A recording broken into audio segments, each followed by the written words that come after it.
14,000 கோடி, 1000 2000 இல்ல, இதுவரைக்கும் தமிழகத்தில் 14,000 கோடி நீர்ப்பாசன துறைக்கு ஒதுக்கினது கிடையாது. இந்த மக்களுக்காக திருச்சுழி சட்டமன்ற தொகுதியிலே வாழுகின்ற விவசாயி தொழிலாளி இந்த தொகுதி ஏற்றம் பெற வேண்டும், இங்கே பசுமை நிறைந்த பகுதியாக மாற்ற வேண்டும்.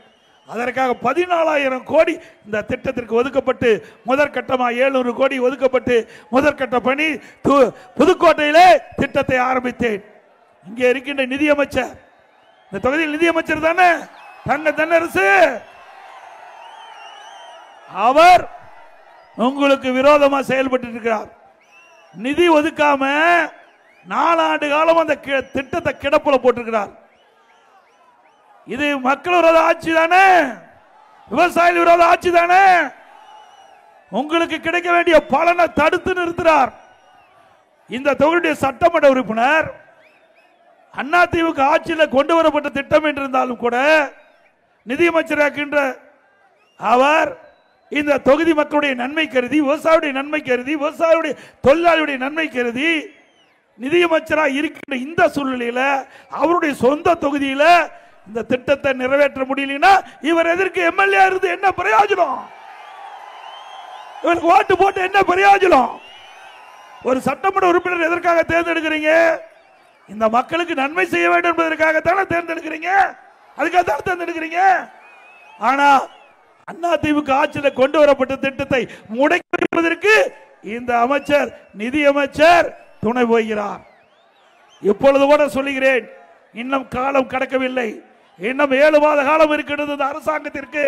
இந்த 7 மாத காலத்திலாவது இந்த விவசாயியுடைய நன்மை கருதி பல ஆண்டுகளாக கனவு வாங்கிட்ட விவசாயி தொழிலாளி இந்த தொகுதி மக்களுடைய நிலையை கருதி தேவையான நிதி ஒதுக்கீடு செஞ்சு உடனடியாக இந்த பணியை துவக்குங்கள். அப்படி துவக்கினால் இந்த மக்கள் ஓரளவாவது உங்களை மன்னிப்பார்கள். இது எவ்வளவு பெரிய திட்டம், 14,000 கோடினா கொஞ்சம் லஞ்சம் இல்ல. அப்படிப்பட்ட திட்டத்தை மாநில அரசாங்கமே இதுக்கு மத்திய அரசு அணுகல. இவ்வளவு பெரிய திட்டம் தமிழகத்தில் எங்குமே கொண்டு வரல. திருச்சுழி சட்டமன்ற தொகுதி மக்கள் எண்ணி பார்க்க வேண்டும். முழுக்க முழுக்க மாநில அரசாங்க நிதி, அந்த நிதி ஒதுக்கீடு செய்யப்பட்டு இந்த திட்டத்தை நிறைவேற்றுவதற்காக நான் பாடுபட்டேன். எவ்வளவு பிரச்சனை, நிதி பிரச்சனைன்னு சொன்னாங்க, அதை பொருட்படுத்தல. நான் ஒரு விவசாயி வஞ்சிக்கப்படுவதை ஒரு நாளும் ஏற்றுக்கொள்ள மாட்டேன்.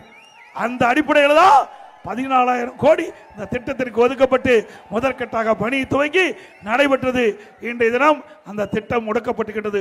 இந்த திட்டம் மட்டும் நிறைவேற்றப்பட்டிருந்தா இன்றைக்கு மேட்டூர் அணையிலிருந்து திறக்கப்படுகின்ற உபரி நீர் வீணாக போய் கடலிலே கலக்கின்றது. இந்த திட்டம் நிறைவேற்றப்பட்டிருந்தால், இன்றைக்கு அந்த கால்வாய் வெட்டப்பட்டிருந்தால் உபரி நீர் அங்கே காவிரியிலிருந்து திருப்பி விடப்பட்டு குண்டாறு வந்து சேரும். இந்த பகுதி மக்களுக்கு தேவையான நீர் கிடைச்சிருக்கும். இன்றைக்கு கண்மாய்கள் நிரப்பப்பட்டிருக்கும், நிலத்தடி உயர்ந்திருக்கும், விவசாயத்திற்கு தேவையான நீர் கிடைச்சிருக்கும். ஆனா இந்த அரசு செய்யல. விவசாயிகள் விரோத அரசு திமுக அரசு என்பதை எண்ணி பார்க்க வேண்டும். மீண்டும் உங்களுடைய ஆதரவோடு அனைத்து இந்திய அண்ணா திராவிட முன்னேற்ற கழகம் வெற்றி பெறும், ஆட்சி அமைக்கும். ஆட்சி அமைக்க பிறகு இந்த மக்களுடைய கனவு திட்டம் காவிரி குண்டாறு திட்டம், அதை அதிமுக அரசு நிறைவேற்றி நானே வந்து திட்டத்தை துவக்கி வைப்பேன். ஒவ்வொரு கண்மாயும் நிரப்பப்படும், ஒவ்வொரு பயிரிக்கின்ற விவசாயியும் மகிழ்ச்சியோடு வேளாண் பணியை மேற்கொள்வார்கள்.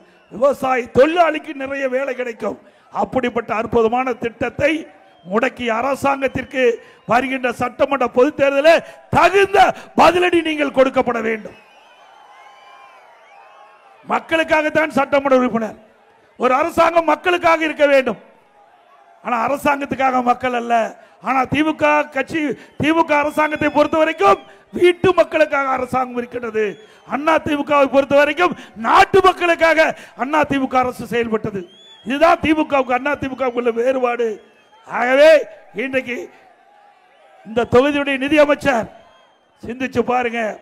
அதிமுக ஆட்சி 2021 வரை 73 ஆண்டு காலம் தொடர்ந்து பல்வேறு கட்சிகள் தமிழகத்தில் ஆட்சி புரிந்தது.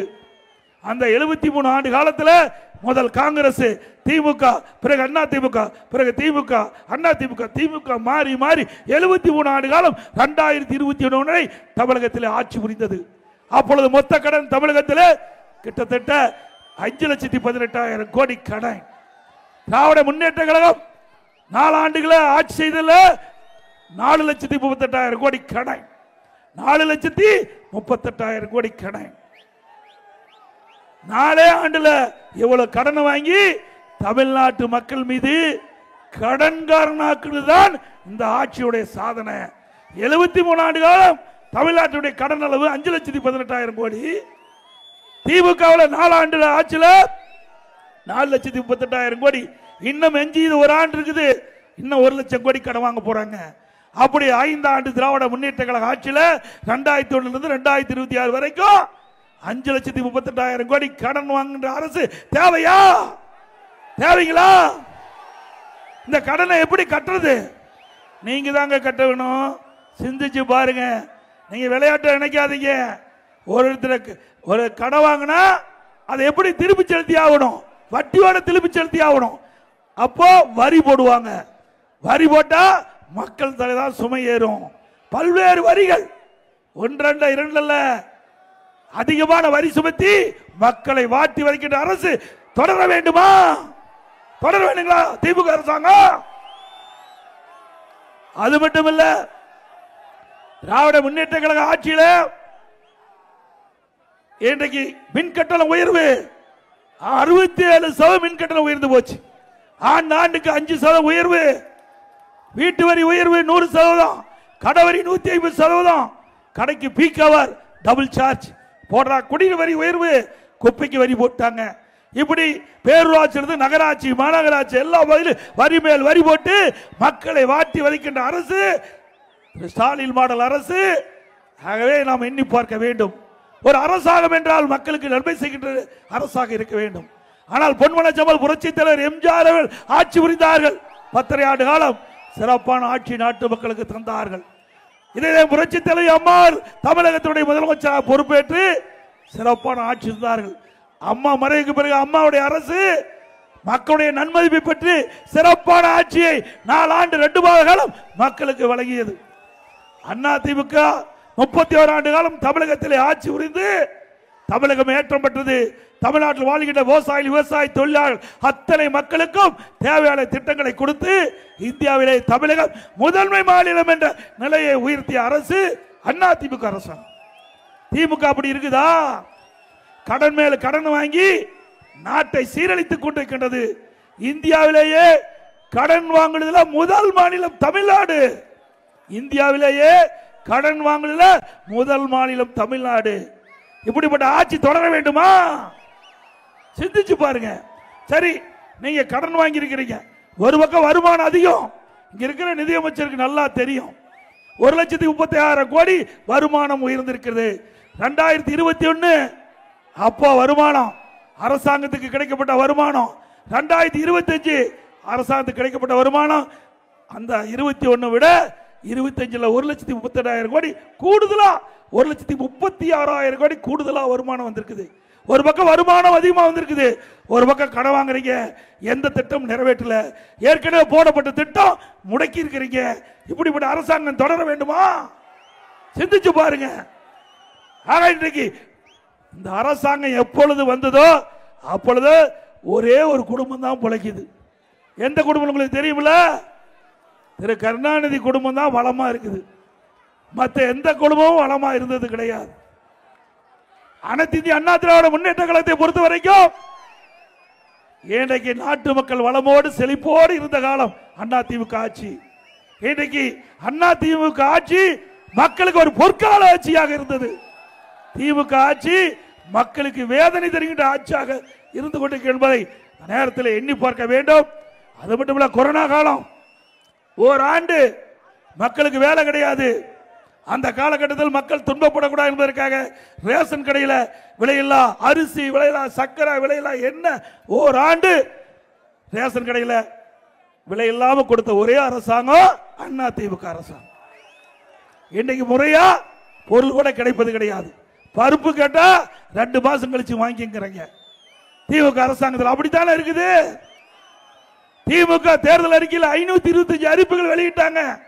இன்றைக்கு முதலமைச்சர் இங்க இருக்கிற அமைச்சர்லாம் சொல்றாங்க திமுக தேர்தல் நேரத்தில் கொடுக்கப்பட்ட அறிவிப்பு 98% நிறைவேற்றப்பட்டதோடு பச்சை பொய்ய சொல்லிட்டு இருக்காங்க. 100 நாள் வேலை திட்டம் 150 நாளா உயர்த்தினாங்களா இல்ல.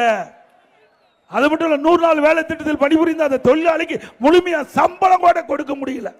அப்படிப்பட்ட அவல ஆட்சி திமுக ஆட்சி என்பதை எண்ணி பார்க்க வேண்டும். அது குடும்பத்துக்காக இருக்கிறது. அந்த திமுக கட்சி குடும்பத்துக்காக இருக்குது. திமுக அரசாங்கம் குடும்பத்தை வளப்படுத்துவதற்காக இருக்குது ஒழிய மக்களுக்கு வளப்படுத்துவதற்காக இந்த அரசாங்கம் இல்லை என்பதை நாம் எண்ணி பார்க்க வேண்டும். அது மட்டும் இல்ல, இன்றைக்கு திமுக ஒரு கார்பரேட் கம்பெனி ஆகி போச்சு. திரு கருணாநிதி அவர்கள், அதுக்கு பிறகு திரு ஸ்டாலின் அவர்கள், இப்ப உதயநிதி, இன்ப நிதி வரைக்கும் வந்துட்டாங்க. குடும்ப ஆட்சி தேவையா? மன்னர் ஆட்சி ஒழிக்கப்பட்டது எப்போ ஒழிச்சுட்டாங்க இந்தியாவில். ஆனா திரு கருணாநிதி குடும்பத்தில் மன்னர் ஆட்சி வருவதற்கு முயற்சி பண்ணிட்டு இருக்கிறாங்க. 2026 சட்டமன்ற தேர்தலில் இதற்கு முடிவு கட்டுகின்ற தேர்தலாக அமைய வேண்டும் என்று அன்போட நேரத்தில் கேட்டுக்கிறேன். இன்றைக்கு விலைவாசி விண்ணை முட்டுகின்ற அளவுக்கு உயர்ந்திருக்குது. இதெல்லாம் மளிகை கடையில் வாங்கிட்டு வந்தது.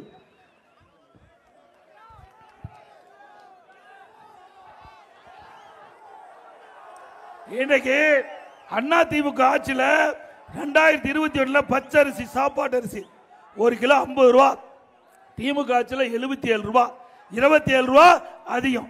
பொன்னி புழுங்கல் அரிசி 1 கிலோ திமுக ஆட்சியில் 50 ரூபா, திமுக ஆட்சியில் 72 ரூபா, அண்ணா திமுக ஆட்சியில் 50 ரூபா, 22 ரூபா அதிகம். இட்லி புழுங்கல் அரிசி 1 கிலோ அண்ணா திமுக ஆட்சியில் 30 ரூபா, திமுக ஆட்சியில் 48. கடல் எண்ணெய் 1 கிலோ 130 ரூபா, அண்ணா திமுக ஆட்சியில் 190 60 ரூபா அதிகம். நல்லெண்ணெய் 1 கிலோ 250 ரூபா, அண்ணா திமுக ஆட்சியில் 400, 1 கிலோ 150 ரூபா அதிகம். துவரம்பருப்பு 1 கிலோ அண்ணா திமுக ஆட்சியில் 74 ரூபா, திமுக ஆட்சியில் 130 ரூபா, 56 ரூபா 1 கிலோவுக்கு அதிகம். உளுத்தம்பருப்பு 1 கிலோ அண்ணா திமுக ஆட்சியில் 79, திமுக ஆட்சியில் 120, 41 ரூபா உயரும். இவ்வளவு விலை உயர்ந்தா எப்படி மக்கள், ஏழை மக்கள் இந்த பொருள்லாம் வாங்கி பயன்படுத்த முடியும்? இதை இந்த நிதியமைச்சர் கண்டுக்கல. அண்ணா திமுக ஆட்சி கிட்ட பொழுது இப்படி விலைவாசி உயர்கிட்ட பொழுது இந்த விலைவாசி கட்டுப்படுத்துவதற்கு விலைவாசி கட்டுப்பாட்டு நிதி என்ற ஒரு நிதி ஒதுக்கி 100 கோடி ஒதுக்கி எந்த உணவுப் பொருள் விலையேறுதோ அந்த பொருளை, அந்த விலையை கட்டுப்படுத்துவதற்கு அண்டை மாநிலத்துக்கு சென்று அங்க கொள்முதல் செஞ்சு அந்த பொருளை வாங்கி தமிழ்நாட்டுக்கு கொண்டு வந்து கூட்டுறவுத்துறை மூலமாக விலை கட்டுப்படுத்துவோம். இது அண்ணா திமுக ஆட்சியுடைய நிலவரம். திமுக ஆட்சியில் அப்படி இல்லை. ஏழை மக்கள் எக்கேடு கெட்டு போனாலும் அதை பத்தி கவலை இல்லை. வீட்டு மக்கள் வளமோடு வாழ வேணும். அதுக்கு என்னென்ன வசதியோ அதைத்தான் செய்வாங்க.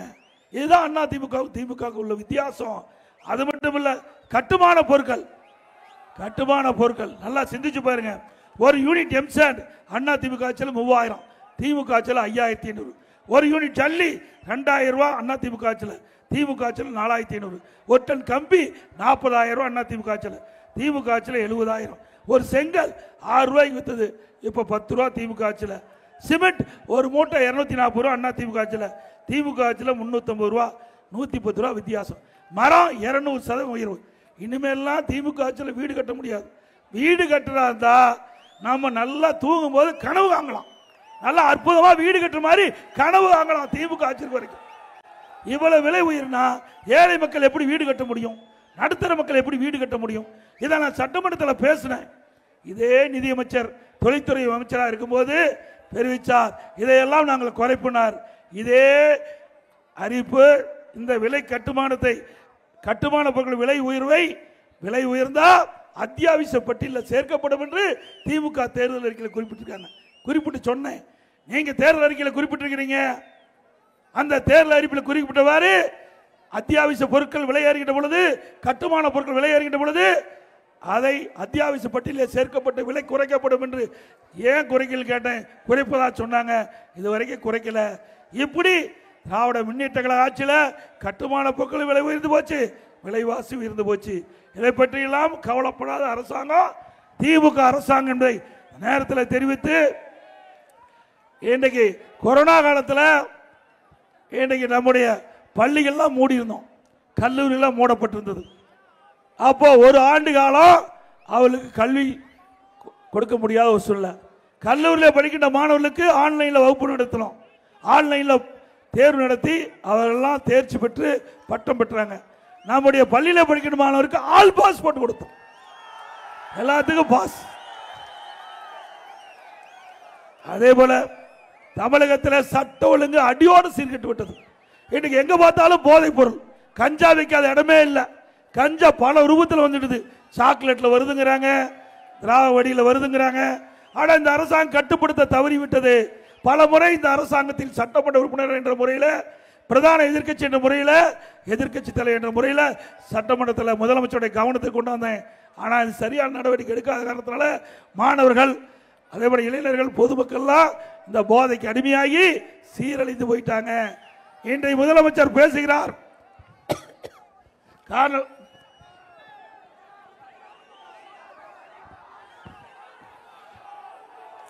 தொலைக்காட்சியின்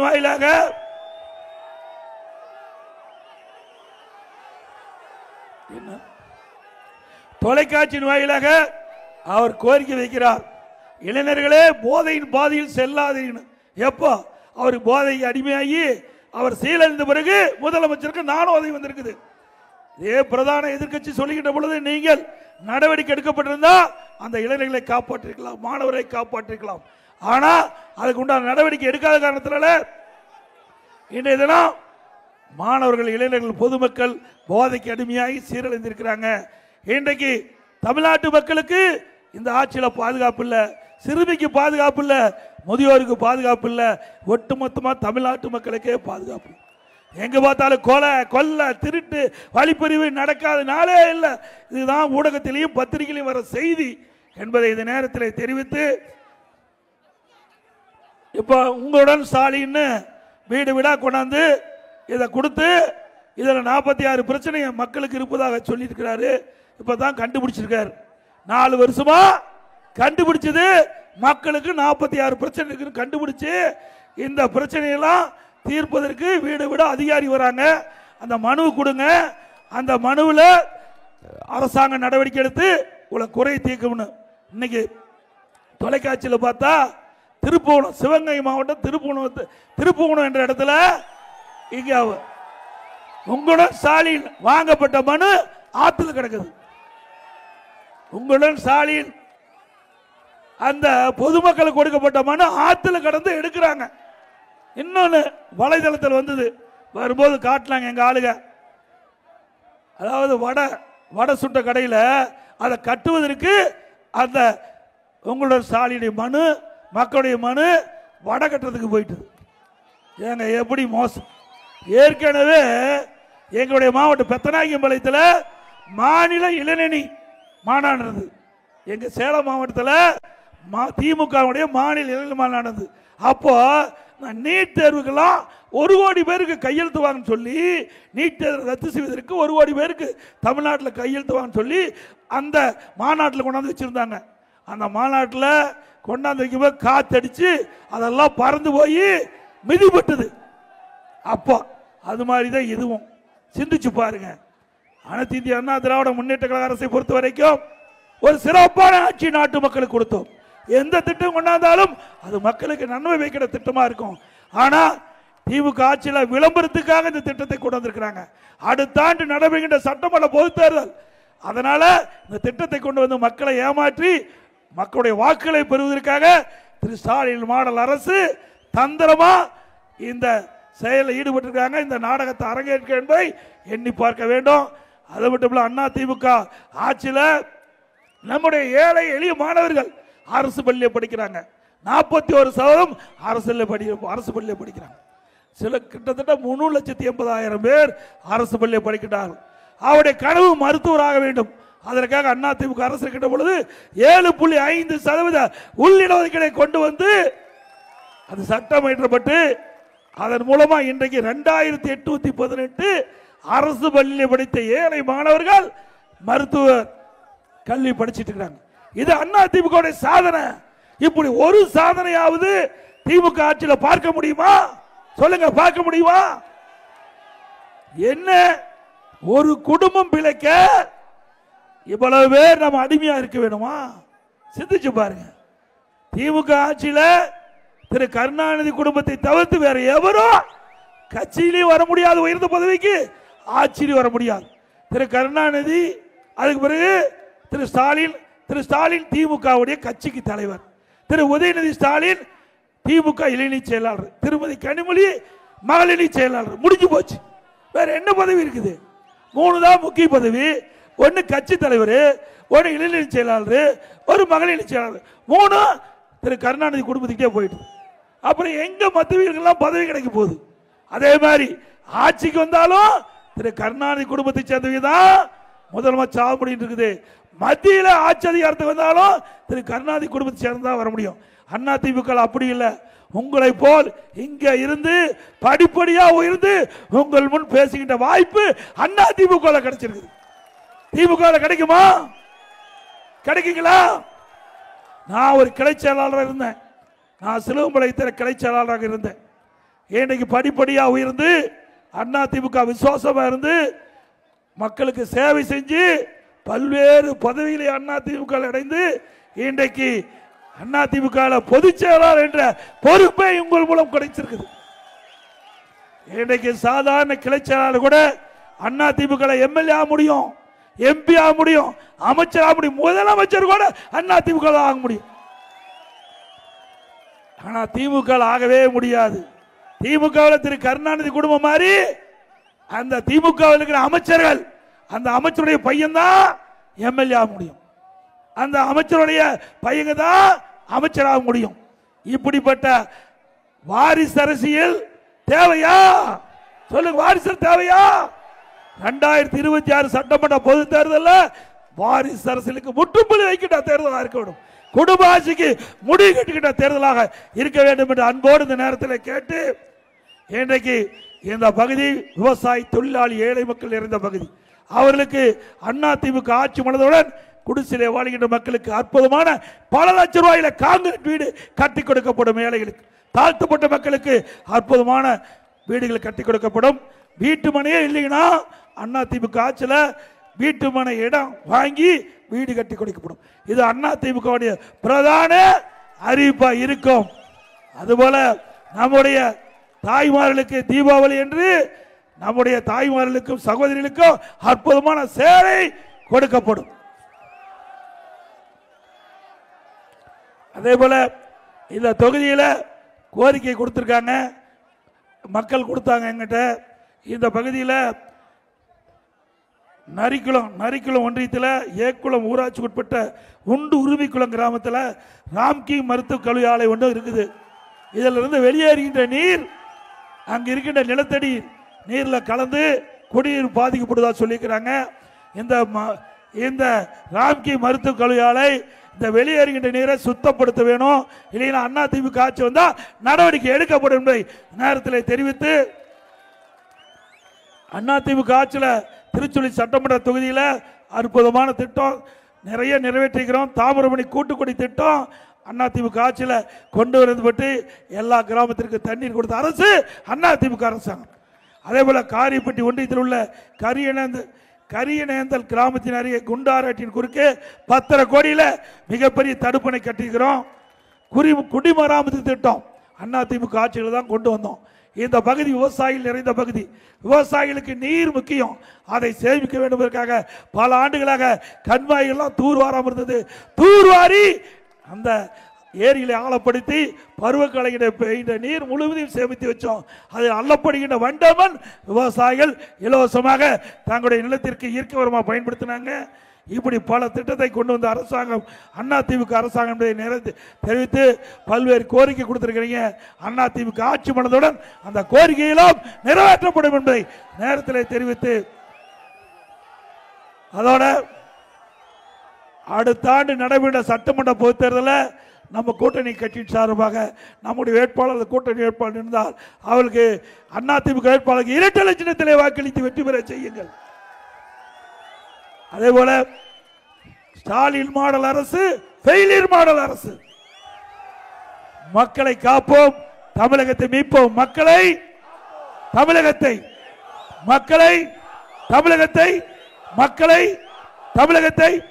பை பை ஸ்டாலின். நன்றி, வணக்கம். கிளாசிஃபைட் ஆட்ஸ், டிஸ்ப்ளே ஆட்ஸ், சிறிய விளம்பரம் முதல் பெரிய விளம்பரம் வரை அனைத்து கடைகளிலும் வீடுகளிலும் இலவசமாக டிஸ்ட்ரிபியூஷன் செய்து தரப்படும். சென்னை எக்ஸ்பிரஸ் நியூஸ் பேப்பரில் always your neighbourhood news paper.